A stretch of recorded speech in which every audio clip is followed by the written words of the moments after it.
Good evening. It's Monday the 17th of June 2024 and this is the regular meeting of the Rotherham District Council's Audit and Standards Committee.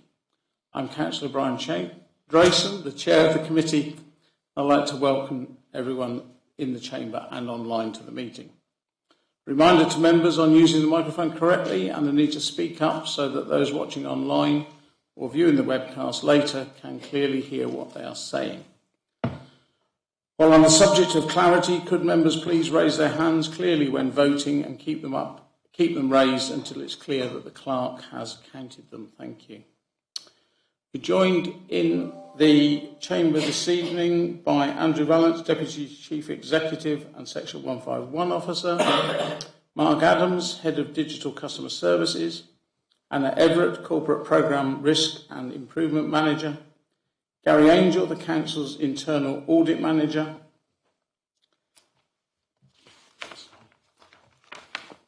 Did I just forget someone? No. And Louise Hollingsworth from Democratic Services and Clerk to the Committee.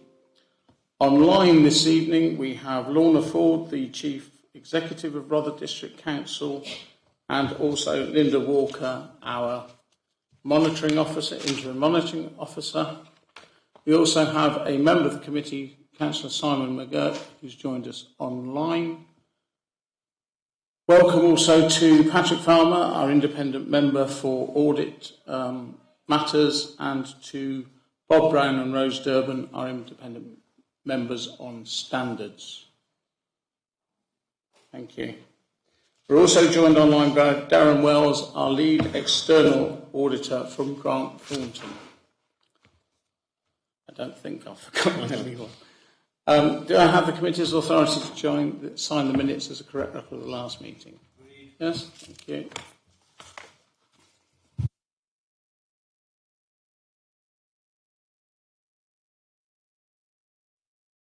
That's the last two meetings. There's also the one on the night of annual council when somebody elected me as chair.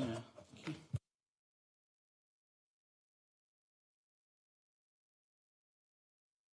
Right, are there any apologies for absence, please, Louise? Yes, Chair, we've had apologies from Councillor Pearce.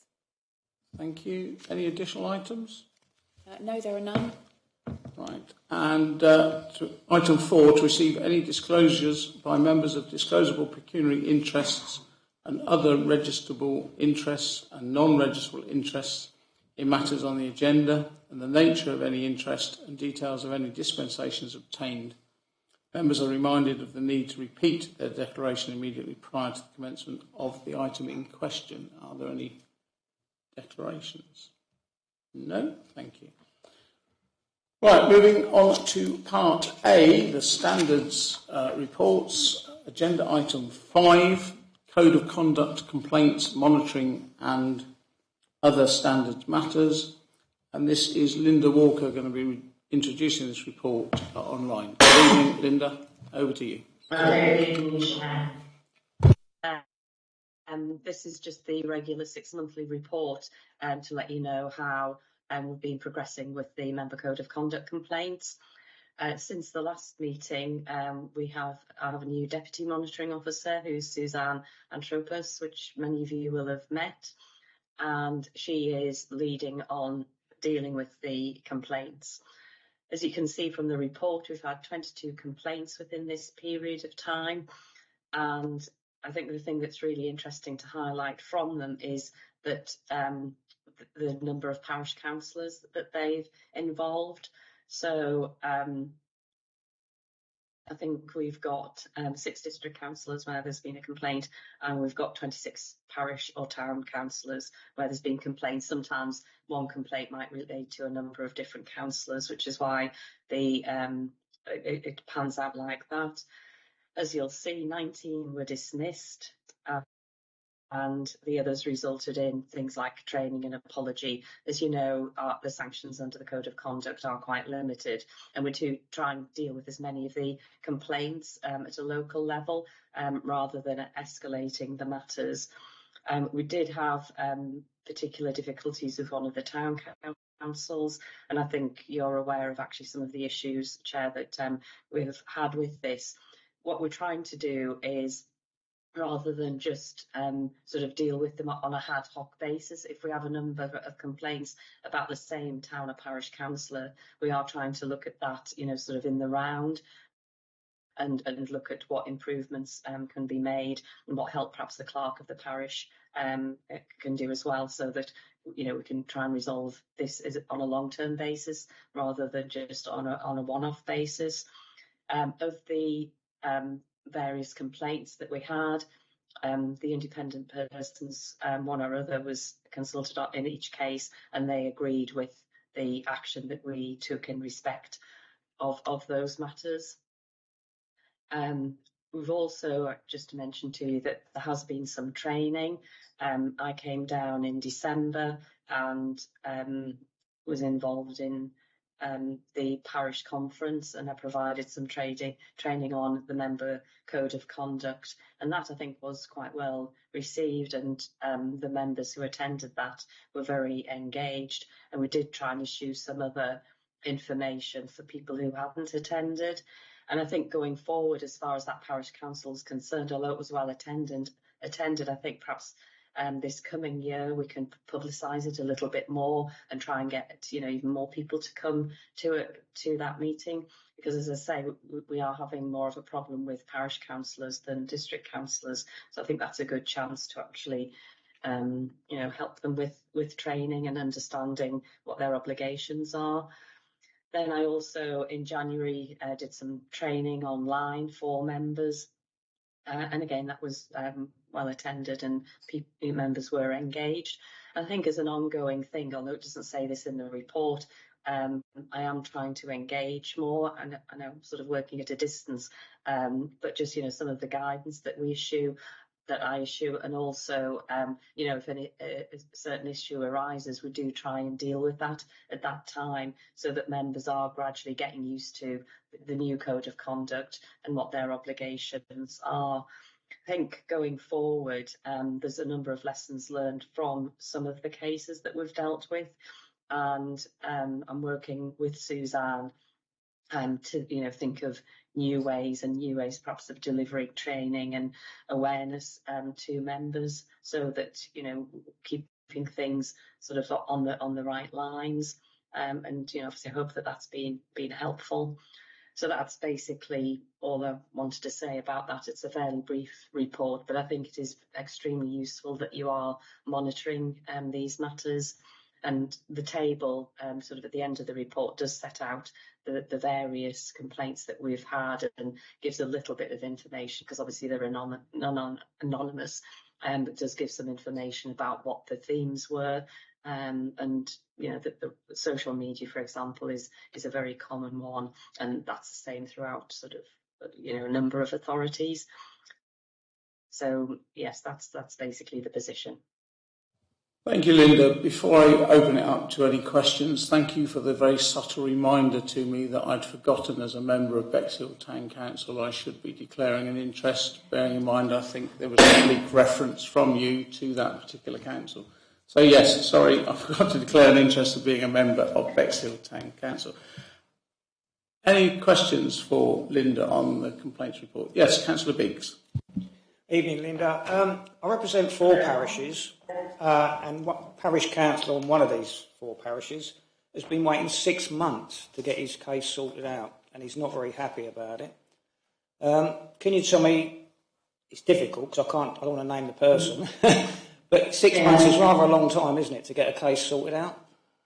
It is, but what I can say is that we're up to date. Sorry, we're getting a bit of echo. We are up to date on all the complaints, so perhaps you could message me separately and you tell me which one it is, because I am surprised, because as far as I'm aware there's only one outstanding matter, and there are particular reasons for that. I know Suzanne's dealing with it, and I had the email last week, so it's still outstanding. Right. Well, perhaps we could have a discussion about what it is, because I'm only aware of one, and there are reasons for that. Shall I get him to email you directly? Yeah, do that. That's probably the easiest, yeah. Okay, thank you. Thank you. Any other questions? No, I'd just like to again thank Bob Brown and Rose Dublin for their help on these matters. I know they get consulted by Linda. Thank you, the pair of you. Right, thank you, Linda. I'd like to thank them as well because they're always very accommodating and helpful, and it's great to have that other perspective. Because sometimes we get a bit close, so they are extremely helpful. So I'll add my thanks. Yeah, thank you. And just to come, we note that report, yes? Yeah, noted, thank you. Agenda item 6, the Local Government and Social Care Ombudsman Complaints Monitoring, and that's Mark Adams to introduce this report. Thank you, Mark. Thank you, Chair, and good evening, everyone. So I'd like to introduce the 6-monthly Local Government and Social Care Ombudsman Complaint Monitoring Report for June. So the reporting period covers from the 13th of February until the 20th of May. There have been 5 complaints, which are detailed in the report. 4 of these were not investigated, and 1 of these has been upheld. The upheld complaint does relate to a particularly sensitive matter around burial interment location and our contractors' poor performance in how they left the grave site in terms of their plant machinery visible during the service. So this is an isolated case, and we have apologised to the family in relation to this, and are looking at compensation in relation to this. In terms of lessons learned, we've looked at these complaints, and processes can be reviewed at any time, regardless of how old they've been in place, and that's one of the biggest things we've taken away, and particularly around the upheld complaint in relation to making sure that the location is identified on a map clearly, so there's no room for error, particularly how sensitive it is around a burial. There was a complaint that wasn't investigated. However, again, we've taken away some lessons learned, and attention to detail is critical when we review our complaints. And a customer did suffer poor experience in our complaint handling as a result of this attention to detail in an error by getting the name wrong. It was a very close surname that was different by one letter, which meant that the investigation thought it had been concluded when it hadn't. So that did mean that the time frame for investigation had been extended. Details of all the Ombudsman complaints that we receive and decisions can be viewed online. This is on the local government's the local government ombudsman's website, so www.lgo.org.uk, and they have a decisions page that you can enter Rother District Council as the authority, and then you'll be able to clearly see the complaints that we receive that go to the Ombudsman. The second part of the report starts from paragraph 3, which relates to non-Ombudsman complaints. So we received 67 non-Ombudsman complaints for the same period, 13th of February to the 20th of May. 33 of these were non-complaints, so they were treated as service requests. 27 were stage 1 complaints, and 7 were stage 2 complaints. So of the 27 stage 1 complaints, 2 were resolved at initial stage, 3 have been upheld, 5 were not upheld, and then 1 of those was escalated straight to stage 2, and there are 16 that at the time of writing the report pending investigation. Of these 7 stage 2 complaints, 1 of these were upheld, 3 were not upheld, and again 3 of those are pending investigation at the time of writing the report. And then the final part of the report just details a breakdown of our response times and max response times for the longest complaints response, and again some of the areas that the complaints cover. And from the report you'll see that planning is still one of the heaviest areas that we receive complaints for. So 42% of stage 1 complaints are for planning, and then 50% of stage 2 complaints relate to planning. So I'm happy to answer questions in relation to the report. Thank you. Thank you, Mark. I suppose with my planning chair head on as well, we should look at that and see if what we're doing to possibly add to the complaints or failing to reduce the complaints. Any questions for Mr. Adams? Right, thank you. Thank you, Mark.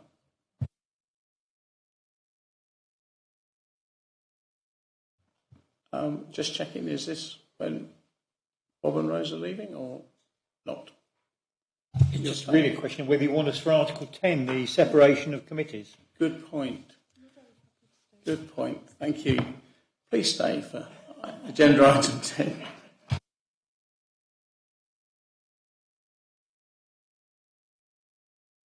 Right, we now move on to Part B, which is the audit section of the committee tonight.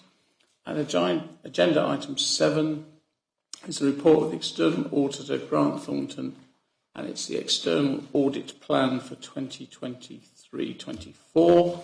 And we have Darren Wells from Grant Thornton to introduce us to it. Good evening, Darren.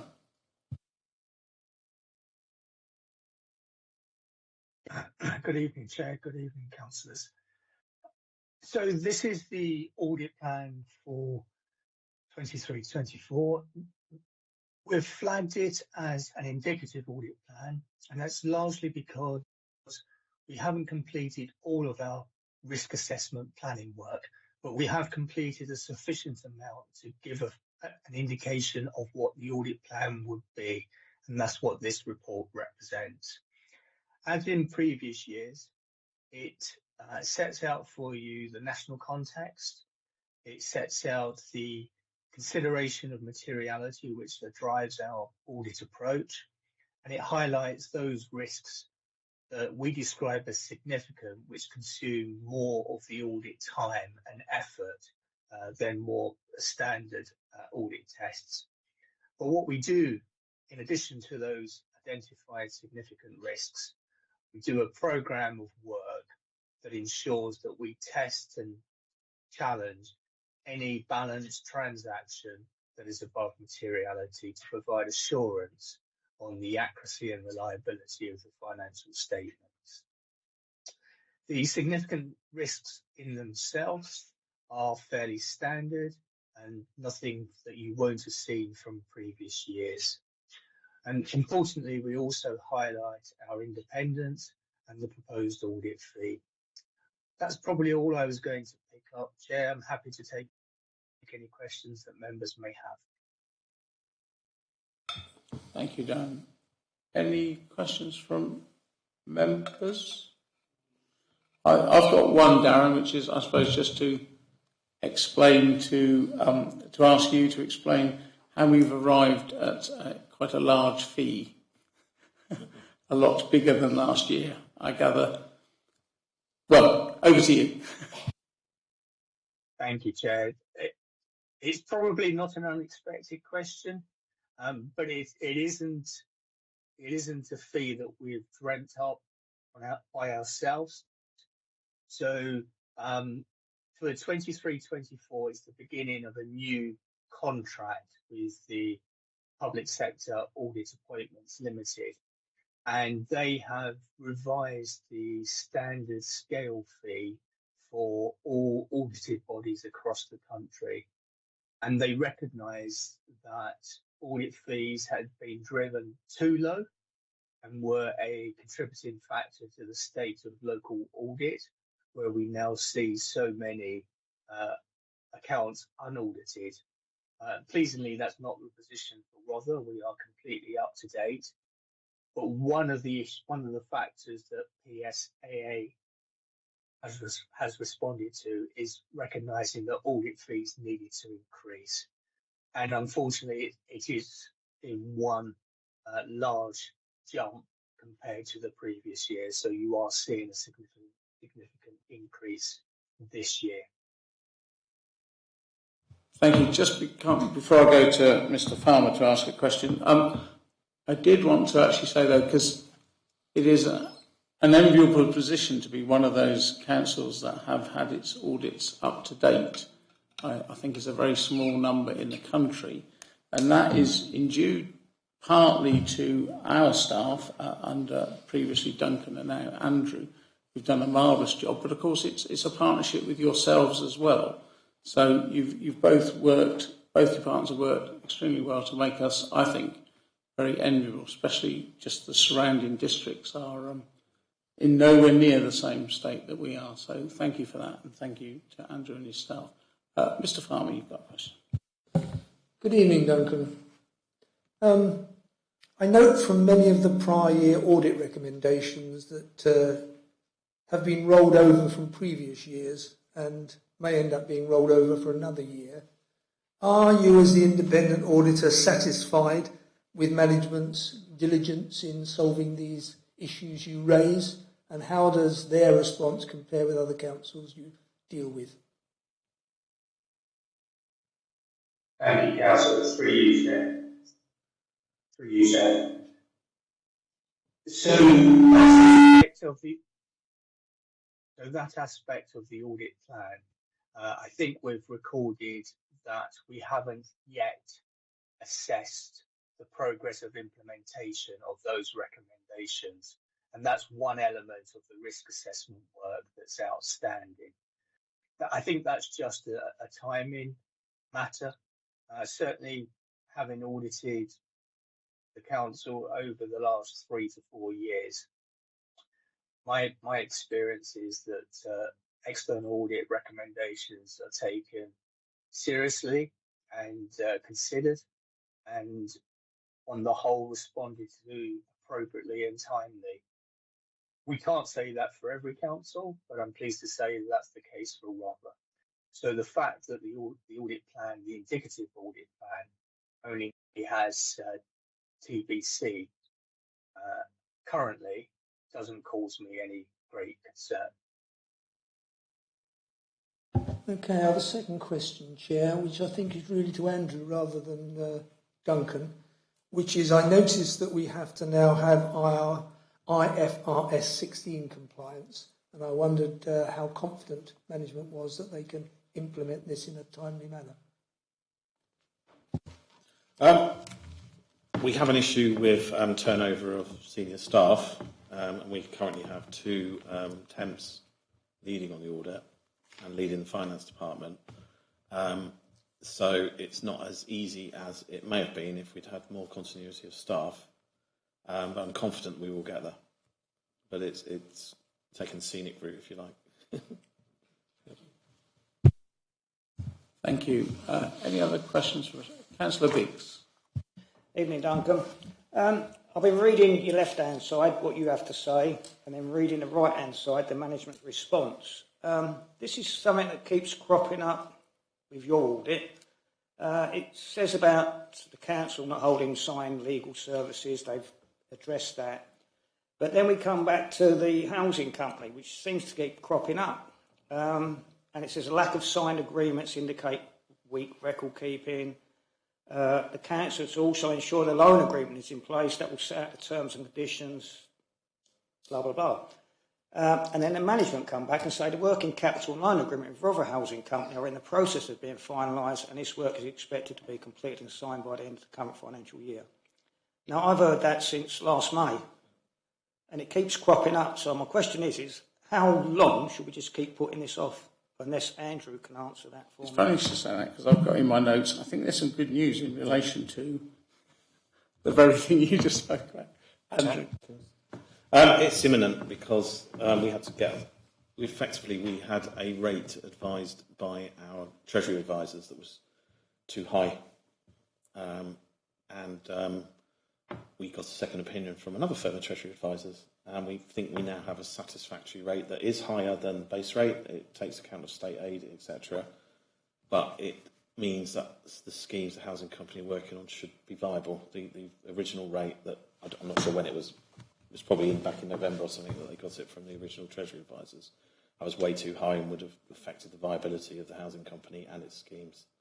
So we now have a revised rate that will meet legal requirements, state aid requirements, satisfies me that we're getting a good return, but will actually make the schemes hopefully viable, a lot more viable than they would have been otherwise.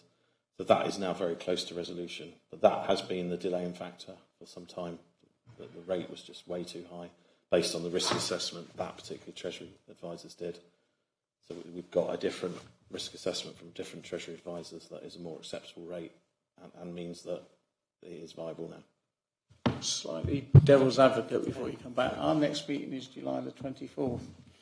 What's the chances? Good. Thank you for the answer. And you say it's imminent. I've had Ben Hook tell me that. I've had Joe Powell tell me that. I've had Duncan Ellis tell me that. And none of them are still waiting now. And you said the rate. Now, I asked for this in full council last year when I come. It's taxpayers' money. They give a loan from the council. So what is the actual rate that you're looking at and what's the term payback? The rate is approximately 4% above base rates. It's about 9%. Not been agreed yet. Sorry? It's not agreed yet because we don't know the length of the project yet in terms of ranges. So is that imminent as well? Well, they've just got the tenders back for the building works, so and I don't know the details. So imminent could be the next. I don't know the period of build, so I don't know if that's been agreed. So imminent isn't really imminent, is it? It should be. It should be. It's getting closer. Well, you don't sound very confident. Put it that way. It's not been the smoothest of projects. I'm sure people come to work, but rather than get told, oh, there's this other little thing on the side that's going to be a pain in your face. Councillor Barnes. Yes, I noticed that there is to be a member briefing on Blackfriars, which has been postponed because of the election. It might be useful if that's in place before the 24th of July meeting. Yes, well, Lorna Ford is online, and I'll mention that to her anyway. Any other questions for Mr. Wells, please? No? No? Right, thank you, Darren. Thank you.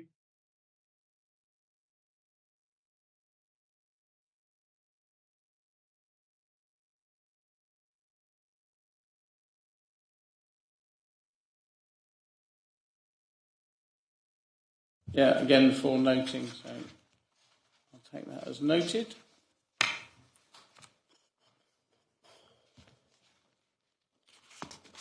Agenda item 8, the internal audit, annual report and opinion for 23-24. Gary Angel. Mr. Angel, please. Thank you, Chair, and good evening. Each year I'm required to deliver an internal audit opinion on the overall adequacy and effectiveness of the Council's framework of governance, risk management and control. That opinion is expressed in this report and it's based on the audit work completed in the financial year 2023-24, the results of which also feed into the annual governance statement, which I think is going to be important to the committee in the next meeting. Other items covered in this report include a summary of the performance of the Internal Audit Service in last year, a statement of how well we conform with public sector internal audit standards, and an update on whistleblowing activity, which also falls to me. On top of all that, this concludes my usual quarterly update. I now outline the key points in the report. So first of all, summary of audit activity in quarter 4, paragraph 6. Before I get into this section, I'd like to clear up any confusion regarding the content of Appendix A. Some of you might rightly have experienced a sense of deja vu reading the original Appendix A, as it mostly contains the same executive summaries you saw last quarter. So when I refer to Appendix A in this meeting, I'm talking about the revised Appendix A, which you should have received a copy of. I can only apologise for that mistake. It was an oversight on my part. Back to the report. We issued 5 reports in the final quarter of 2023-24, not 7 as stated in the report. I think that's the end of the errors now. However, the report is correct in saying that all provided good or substantial assurance. The executive summaries to these audits can be found in the revised Appendix A, which is supplied separately to the main report pack. The reports in quarter 4 are council tax, business rates, creditors, treasury management and payroll. As previously mentioned, all received positive assurance ratings, meaning that no areas of significant concern were found. As to the overall performance in 2023-24, full details of the audits completed are shown in Appendix B, which is on page 77. The appendix also shows that 86.2% of the planned audit work was completed on this occasion. Now, normally we'd expect to try and achieve about 90%, but the target was not met on this occasion, mainly due to overruns and 2 complex audits. This has also delayed other audit work, some of which was still in progress at the end of the financial year. Now on to the regular thing on the implementation of audit recommendations. The progress on the outstanding audit recommendations can be seen in Appendix C, which is on page 78. In the old years section, there are currently 8 recommendations still outstanding, all but one of which relate to 2022-23. The long-standing recommendations were discussed at senior leadership team on 2 separate occasions in May 2024, and all 3 cases attributed to the IT manager have now been resolved. Only one 2018-19 recommendation now remains. This concerns the Procurement Hub SLA, the draft of which is currently being reviewed by other officers. The progress made on the 2022-23 recommendations has been mixed this quarter. Not all have moved forward, partly due to resourcing issues.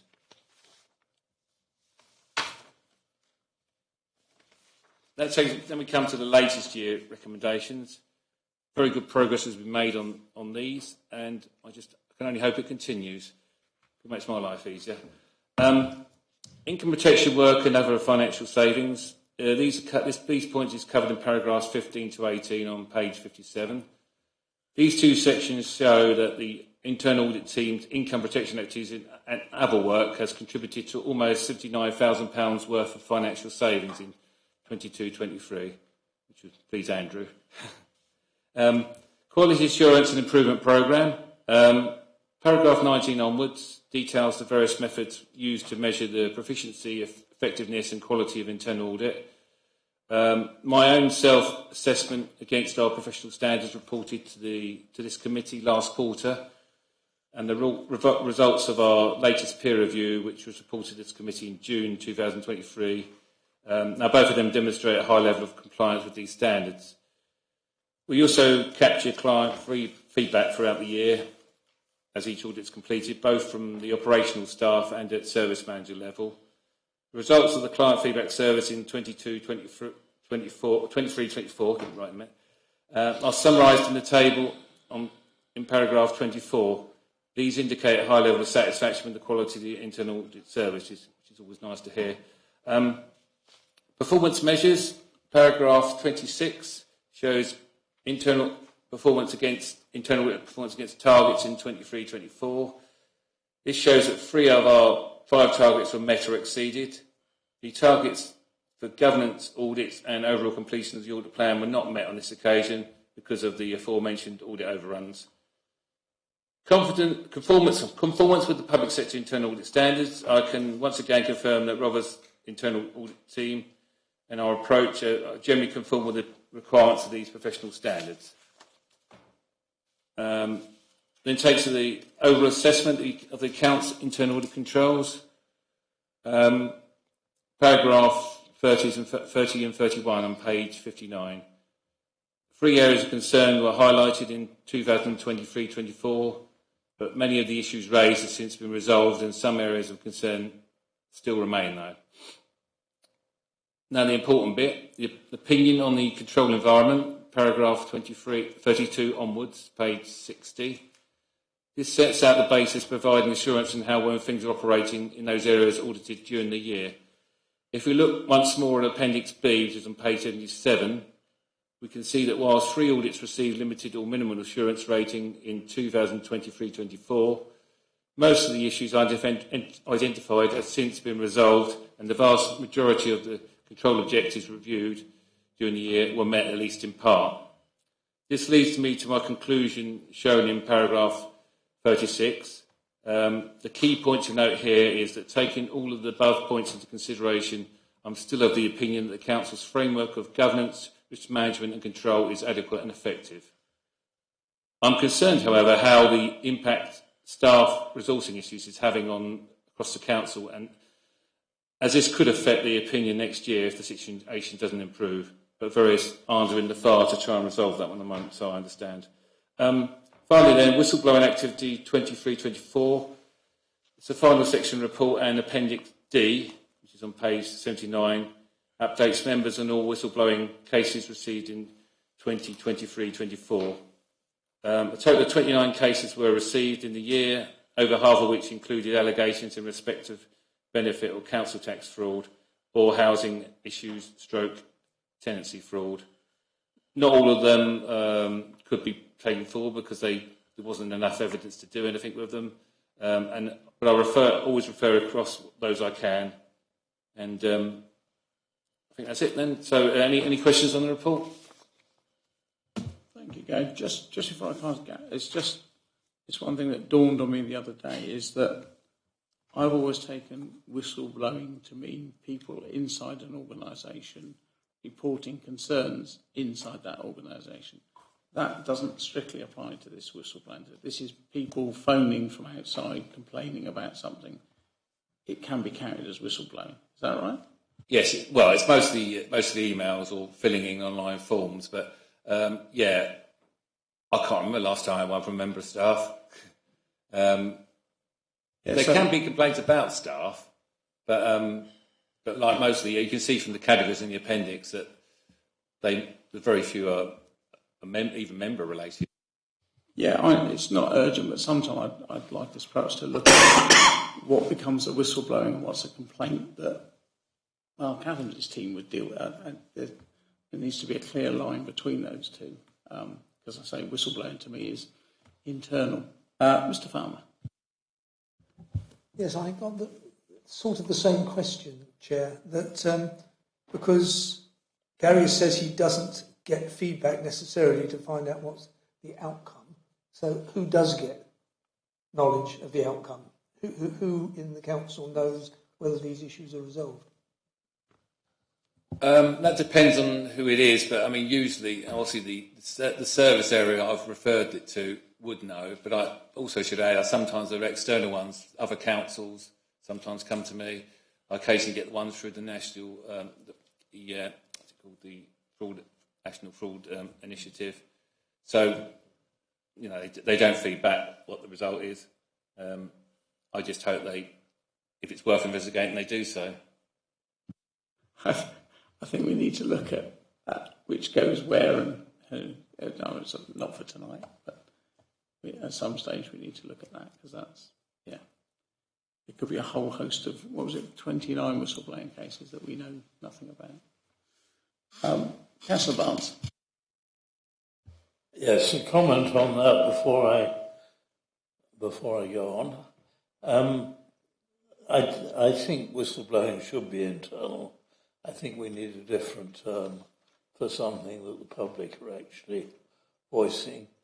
I think it would be useful if there were feedback to the internal audit team. It would make sure that things are happening. And that really leads me to a couple of major concerns. The first is expressed very well by Gary. We seem to have more problems now with staff turnover and staff vacancies. That really needs analysing as to cause. I have my own views as to why this is happening, and if I'm right, it won't be altogether easy to remedy. But what my question really, and it's probably to Lorna rather than to Gary, is where are those sort of issues being addressed, and where is turnover reported? Because that's quite an important measure, which I think we ought to know about at this committee and possibly at other committees. The other major area which remains of significant concern is the Blackfriars Spine Road, which of course is holding up the entire Blackfriars project. So it was not only that it was wildly out of control, that has now been reined in, management activity has been taken, but we still seem to be way behind on delivery, and that is putting the whole project into great difficulties. I don't expect an answer on Blackfriars tonight, but I think, again, I'd like to know a little more from Lorna where that is being reported and monitored, other than in the senior management team. How do members, the members who need to know, find out about it? And that probably is this committee, but I wait really for Lorna to comment. Thank you, Councillor Barnes. As if by magic, when you started speaking, Lorna turned her camera on in anticipation. Lorna. Thank you, Chair, and thank you, Councillor Barnes, for those questions. So in terms of staffing, it is something that is of concern in terms of our turnover and making sure we get the right people in the right roles. Members will be aware, as part of our Fit for the Future programme, we've had a work stream around our people strategy. It's the HR committee that oversees data around things like turnover, and they've also recently agreed the principles of our people strategy. We've had an internal working group, and Tim Normanton has been leading that piece of work. We're now reaching a conclusion of the people strategy, which I'm really pleased. An excellent document that will be that has been approved by senior leadership team and will be communicated to the HR committee. The next stages are to look at our workforce plan. So some of the issues that have been raised there by Councillor Barnes will definitely be addressed through that workforce planning, which will be done at a service level.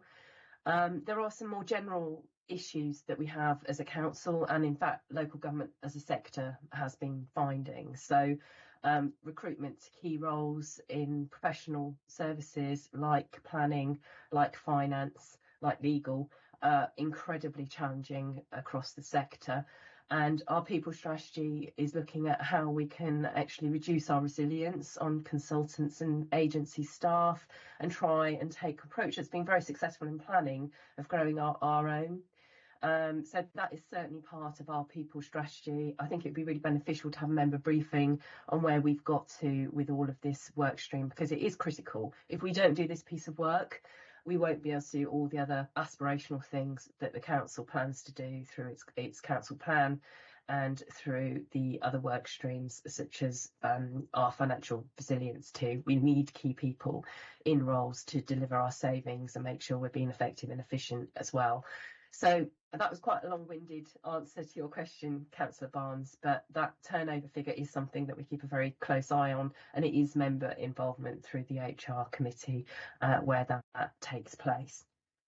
In terms of Blackfriars, and I think you're right that this evening isn't the right time to go through a position statement on Blackfriars, but that is what we are planning to bring. We've got some key decisions to be taken around Blackfriars, and that will be coming through in the next round of committees in July. So we will have an update, and of course we are reaching a critical time, as Andrew alluded to. So there will be progress, Councillor Biggs. So hopefully that answers the questions, but I'm happy to come back on any of that.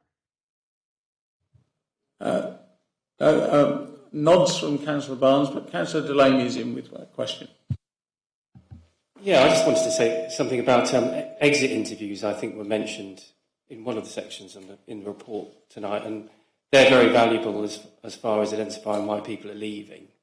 I think it mentioned something about how there were some gaps where managers weren't always doing those exit interviews, but I'm sure that will be, I'm sure that can be addressed. But the themes from those interviews, I'm sure, will be very valuable for the HR committee to review. Thank you. Thank you. Any other questions for Chief Exec? because it's on Gary's one still, it's not her own one yet, but carry on. Are you going on to the appendices separately? We can do them now.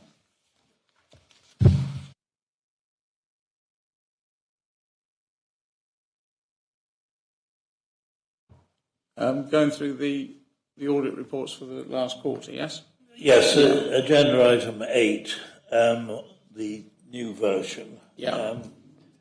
It's very difficult to grasp the scale of the partial assurance, obviously on valuation liability, might be of considerable importance or might be of limited importance, depending really on how often the revaluations are taking place.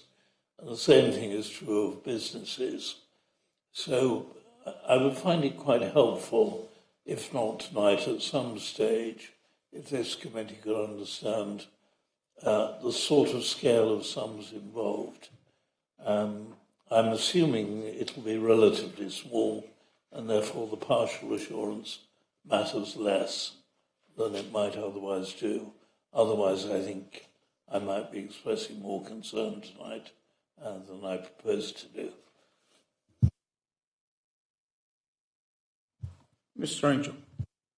Yes, Councillor Vance, I think you're right that most of them will be fairly small beer, but it's difficult to quantify because we just identified that they weren't being done in a timely manner, and then we were assured then that they were brought up to date. So it'd be difficult to quantify what the amounts are, I'm afraid.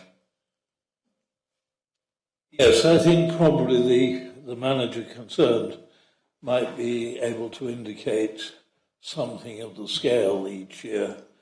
I presume most of them are to our benefit, but there will be some that are not to our benefit. But my guess is that they're relatively rare. But it will be good to know, because anything that maximises our revenue at this stage is something we ought to be doing. Thank you, Councillor Barnes. Anybody else? Any questions on any of the appendices? Yes, Councillor. Just a quick one. What of approvals? It says, however, Revenue and Benefits Manager has confirmed that he approves all write-offs on a monthly basis. What sort of figures are we talking about? Any ideas? Sorry, I haven't got that information to hand. I mean, on the obviously business rates ones will be a lot more than council tax, but it could be several £1,000s. But I'm really guessing. I don't know. Is the honest answer? I'd have to find that out for you. Just try and find Councillor Biggs. Is it the business rates? The reason I asked, I just find it strange because I was sitting in courtroom today with Hastings, and they came in with 700 people that haven't paid council tax and 174 people that haven't paid business rates. And I'm just wondering, when I look at this, we have got a deficit of 3.8 million and we're writing stuff off. So I'm just a bit concerned how much it is, what the sort of figures were, that was all. Mr. Angel. Also, I'd add, we shouldn't be writing stuff off if the amount is still collectible. So, the obviously debt relief orders and individual voluntary arrangements, we have no choice but to write off in those cases because they've gone through the legal process to wipe the slate clean. So, I don't know. It's how long's a piece of string? Some will be quite big sums where people haven't paid it for years, for whatever reason, or they've been stringing us along, playing a little bit here and there. And then finally they don't play it. Others, when they go bankrupt, we lose it all, so. Am I right in thinking, Andrew, that we get those figures anyway in a different format? They eventually come through to us in the budget. Yeah, budget monitoring, you should get right. Thank you. Any other questions? I'm sure this is for noting. Oh no, it's to approve as well, isn't it? The opinion, I think. So it's to note the activity and also that we approve the audit manager's opinion, which was set out in paragraph 36. Can I have somebody to move that, please? Councillor Gray, thank you. Councillor Biggs, seconded. All those in favour, please. Thank you. That's unanimous. Agenda item 9, a review of the risk register. Anna Everett, please. Thank you, Chair. Good evening, members. Can everyone hear me okay? Good. I'm here to present the latest iteration of the risk register. I'm the risk coordinator, but the risks are all owned and managed by the senior leadership team. In my report, I've highlighted about 5 risks that have changed, and I'll just go through them with you now. Risk number 1, political. Political changes may impact delivery of council services. I wanted to point out that this score does exceed the risk appetite, but it does reflect the uncertainty of how funding will be distributed with changes to government policy and the spending review.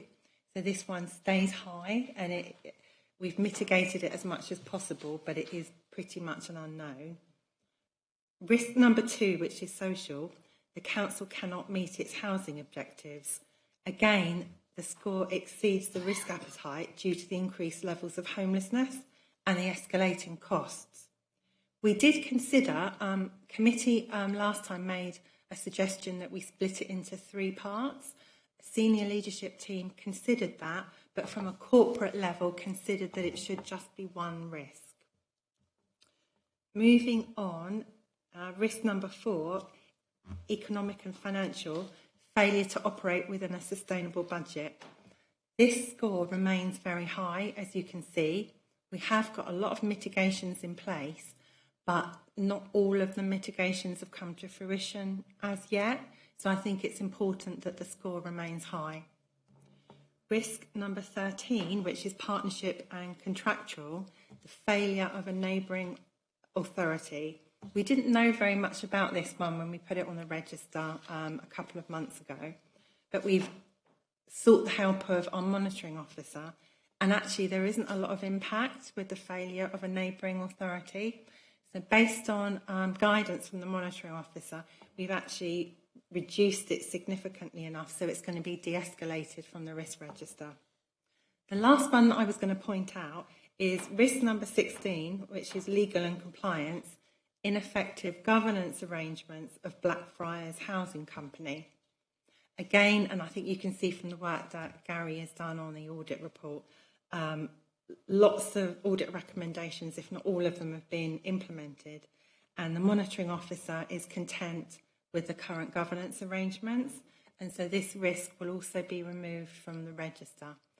There's just one more thing that I was going to mention that Councillor Barnes brought up the other day, which is potentially, I'll just scroll down, one of the risks, which is, bear with me, nearly there. It's quite a big document, which is number 11, coastal river flooding and extreme weather events. Senior leadership team are going to look at this one in light of Councillor Barnes's comments that the risk descriptor isn't particularly accurate, and probably this risk should be more about the impact of the climate strategy rather than specifically coastal and river flooding. So we're going to look at that in a bit more detail. And I'm very happy to take questions if you have any. Thank you, Anna. Any questions for Councillor Barnes? There's a question or a comment. Comment rather than... The reason I was hesitating, Chairman, was mine will be mainly comments rather than questions. There may well be some implicit questions in there. I don't know how you want to handle this, because we're going to cover possibly a number of topics. Start the ball rolling. Let me start the ball rolling with the last and explain that what I was thinking about flooding, which is currently under one risk. Let me just check. I think it comes under risk 11 at the moment. In a sense, I think it belongs under paragraph 12. And I think we do need to look at the distribution of that in between, because there are some things that are within our direct control, and there are other things on which we will have a limited influence, though hopefully our climate strategy will influence some of our partners as well. But obviously we're going to find it much more difficult to mitigate the risks in risk 12, whereas risk 11 we should be looking at substantial mitigation. Since we're in the middle of an election campaign, I won't quarrel with anything on paragraph 1, except to note the LGA have produced a very good white paper, which actually, if the incoming government takes seriously, we might begin to get some progress on local government finance at long last. But when I look at risk 2, it does seem to me that although I can see the logic of splitting them lower down than the corporate, there are two types of objective. Again, one within our control. Obviously, we can do quite a lot to influence things that lead to homelessness. We can do quite a lot on the affordable front. But the one thing we can't do is much about the overall target. And the overall target we have never met. Literally never. And so to group that in with the objectives we can do something about still seems to me very misleading in terms of our outward face. And this is a public document in a way which the departmental ones aren't. So actually, I think there was a crash. I think in some ways we do need to acknowledge that in terms of the overall target, that is always going to be red. And that's partly because of the nature of our land mass and the enormous amount that is actually the only thing we can do about it, and I hope we shall argue very hard next year, is actually to get the objective reduced by the inspector. Then we might have a chance. I still think the inspector is likely to set it higher than our building rate will ever meet. The last one I wanted to comment on was risk 4. The worry I have about showing it as 20 is this is almost certain to happen.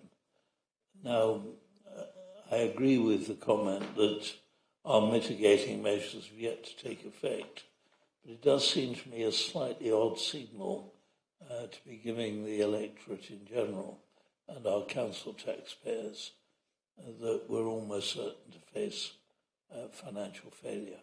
I don't think that is true. I think we've got a grip on the homelessness, which is what's bankrupting other councils close to us. And therefore, in some sense, I think I would welcome a rider to say that we're putting in 20 because our mitigating measures have yet to deliver. But the right mitigating measures are in place, and if delivered, will actually reduce that from 20. Those are my comments, Chairman. Yeah, thank you, Councillor Barnes. Anna did mention, specifically on that last one, she did say it's been left high with that caveat. But and it's the It's the trouble of a 4x5 system or a 5x5 system that doesn't let you fine tune it to a sort of, you can't get a 17, you either got a 16 or a 20, that's it. Anna. Yeah, I take on board all of those comments, and with this particular one about the budget situation, there was a lot of debate with senior leadership team at what level it should be at. I think there is a quiet confidence that everything is in place that needs to be in place, and I would hope to see that reduce next time.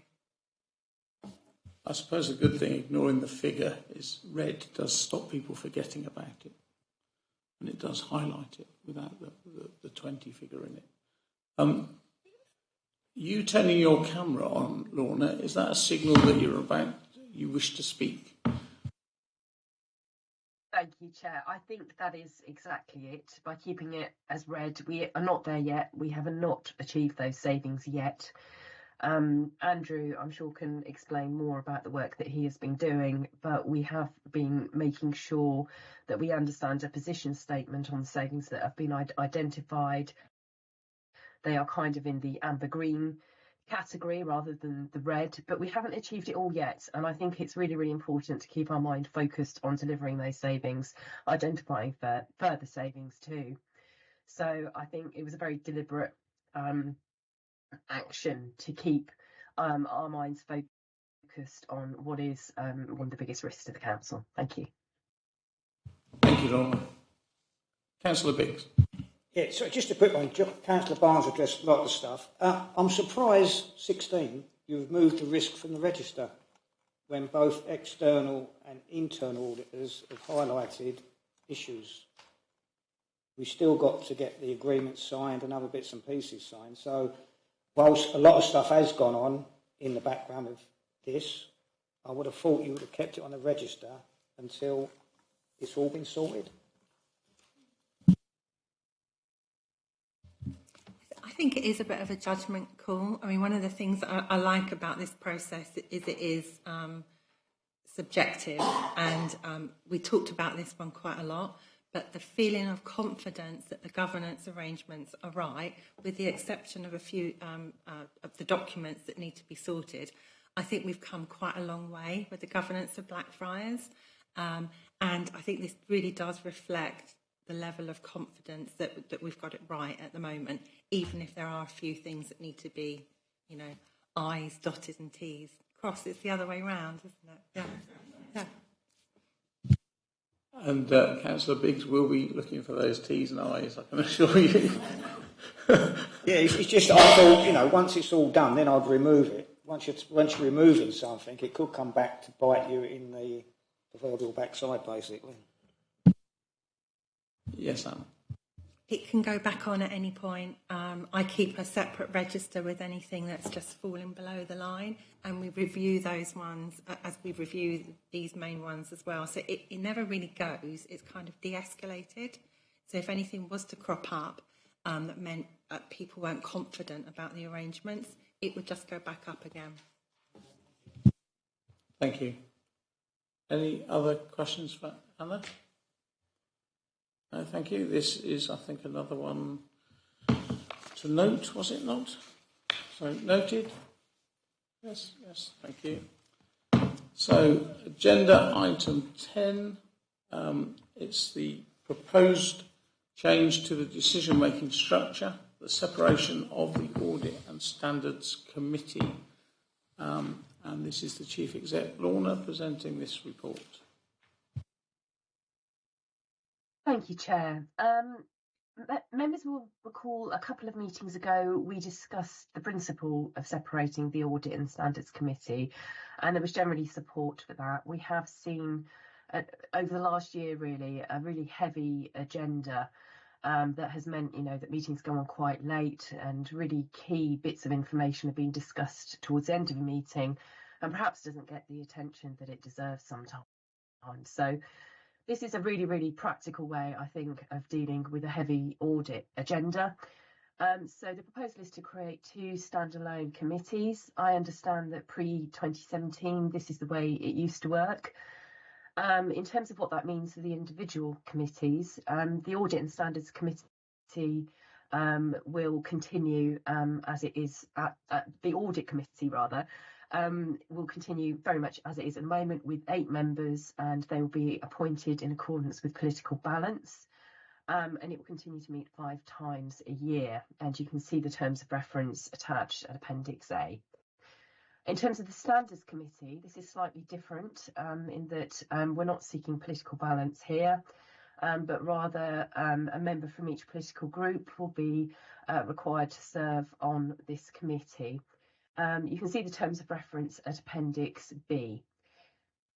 So we will need to make sure we're getting the additional 2 meetings. The idea is that the Standards Committee will meet twice a year. So we'll need to find time in the calendar to get those meetings in. And it will also mean that the Independent Remuneration Panel will also need to consider what special responsibility allowance will be paid to the chairs of both committees. And that happens at its review meeting in November. So this report is to agree those recommendations, but we will need full council approval for me to authorise and make the necessary amendments to the council's constitution to reflect the separation of the 2 committees. And I think that's about it. Thanks, Chair. Thank you. Councillor Barnes. I'm very supportive of this move. It seems to me that it actually has one advantage which we ought to consider tonight and recommend as well as the other recommendations. I think it ought to be much easier for discussion of standards to be taken in private, which would allow more disclosure to members of some of the very real problems that are occurring in some of the bodies where there are a huge number of complaints. And in a way, because we meet in public, because on the whole this is a small part of our agenda, we tend to nod through, whereas some of these problems are systematic and probably we need to see if there's something that can be done about them, but you can't discuss that in the current standards part of the agenda. So I do actually think we ought to make provision in the Constitution for standards to be able to meet in private whenever necessary. Thank you. Before I come to you on that, Lorna, I would agree wholeheartedly with that.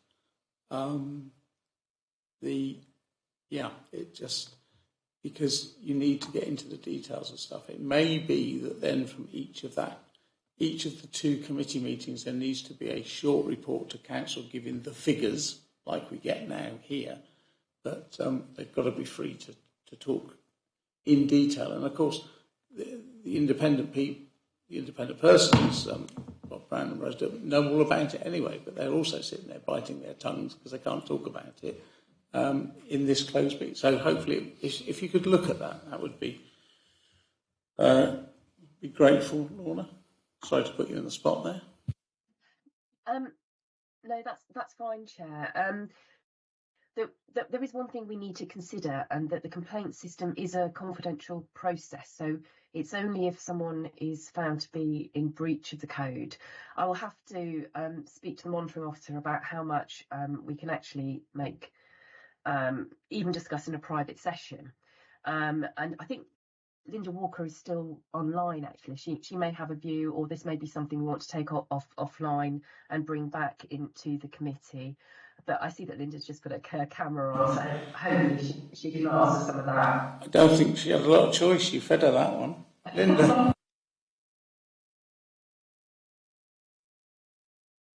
But you're muted, Linda, so that's a pain for a charity. Sorry, yes, I've done one bit, but not the other bit, sorry. Yes, I think we do need to sort of discuss it. If you remember, I think when I was down in December, we did actually have a particular standards matter where we did go into private session. And although, again, we weren't talking about names and that sort of thing, but we had to talk about the details of the complaint so that I could get you to endorse a decision that I'd made in respect of 2 aspects of it. So I think probably the norm would be to deal with things confidentially, because we do keep those confidences, but it's going to be a lot easier for instances where we do have to discuss in some more detail, that we're able to do that. And obviously a more informal group, it would be easier to do that. And the other thing I was just going to add is that, Lorna, I think you and I need to work on the changes to the Constitution, because obviously as monitoring officer I have responsibilities as well, but we can do that fairly easily. But I think, going back to the original thing, I think we can come to a reasonable balance of maintaining confidentiality, but I think being able to discuss in a little bit more detail and have a little bit more time about, things like the trends and specific issues that are coming up with regard to the complaints, which there's no time to do at the moment. So I hope that answers that okay. Thank you, Linda. Thank you, Lorna. Any questions for either Lorna or Linda? Right. Before I go to a vote on all 6 recommendations, does anyone want to bring up a point on any one of the recommendations? Right, okay, so we're recommending to Council that the current Audit Standards Committee be separated and replaced by 2 standalone committees, namely Audit Committee and Standards Committee, with effect from the 1st of September. The Audit Committee comprised 8 members appointed in accordance with political balance requirements and be scheduled to meet 5 times per year within the terms of reference as set out in Appendix A. The Standards Committee comprised of an elected member from each political group serving on the Council, and therefore not in accordance with political balance requirements, and be scheduled to meet twice per year within the terms of reference set out in Appendix B. 4. The current timetable of meetings be reviewed and new dates established with service officers and members to accommodate a new meeting schedule. I'll come back to that in our next item as well. 5, the Independent Remuneration Panel be requested to consider and make recommendations on separate special responsibility allowances to be paid to the chairs of the 2 separate committees at their review meeting in November 2024, and subject to full Council approval, the Chief Exec be authorised to make all necessary amendments to the Council's constitution to reflect the separation of the Audit and Standards Committee and the creation of 2 separate standalone committees as detailed in the report. Can I have somebody to move that, please? Councillor Barnes, thank you. Seconded. Councillor Gray, thank you. All those in favour, please? Thank you. That is carried. Moving on to agenda item 11, and this is what I will come back to, which is the work programme. For some strange reason, you will notice that the next meeting is on a Wednesday. And ever since I took over this, I sort of came up, why? Apparently, historically, it goes back to a time when budgets had a finishing date of June, and this was the possible latest date we could meet to approve them, and now they're May anyway. So part of the review of the dates will be getting rid of the Wednesday Audit Committee and make them all Mondays.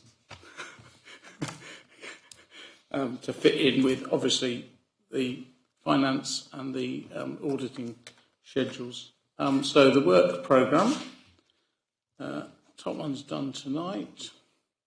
Wednesday the 20th, there won't be any standards. Just mentioned now, Councillor Barnes has agreed to chair that meeting for me, and I shall be away. Anyone got any comments about the work programme? No. We then get, eventually then on the next one, we get some more reports, I think, from the internal audit. And I did want to mention earlier when Mr. Ranger was talking about having only done 86%, was it? Don't beat yourself up, Gary. I think the internal audit do a wonderful job of keeping us informed of what's going on. So, and you don't seem to annoy too many managers, so you must be doing something right. So, work programme noted, ladies and gentlemen. It's funny, on a night when we've decided to split the committees because the agendas get too long, we're finishing at 7:45, but there we go. Thank you, everyone. Good night. Thank you.